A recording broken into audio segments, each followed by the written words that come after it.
Tumsifu Yesu Kristo. Majina anaitwa Fredrick Herbert Chandu, ni mwanafunzi wa taasisi ya Mtakatifu Thomas wa Aquino, tawi la Kivu. Leo hii tunasherehekea sikukuu ya somo wa taasisi yetu ambayo inafanyika kila mwaka tarehe 28 mwezi wa kwanza.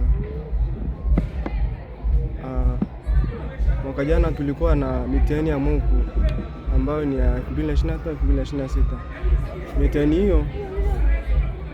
hiyo tulioifanya tulifaulu kwa kiwango kizuri ambacho kimeweza kuinua shule yetu na kuitangaza.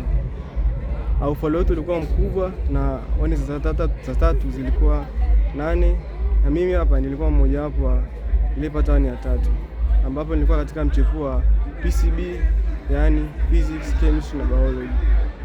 Katika masomo ya subsidiary ni BAM na GS.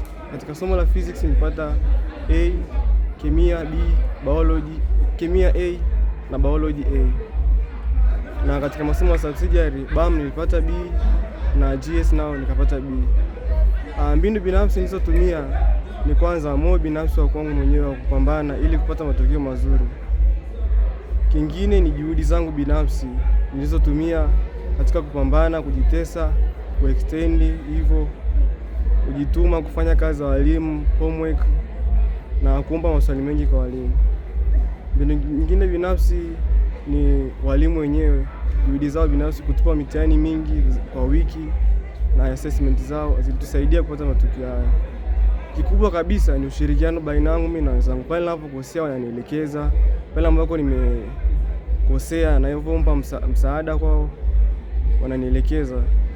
Ikanisaidia mimi kupata matokeo hayo. Na cha mwisho kabisa napenda kumshukuru Mwenyezi Mungu, kwani bila yeye nisingeweza kupata matokeo hayo. Asante.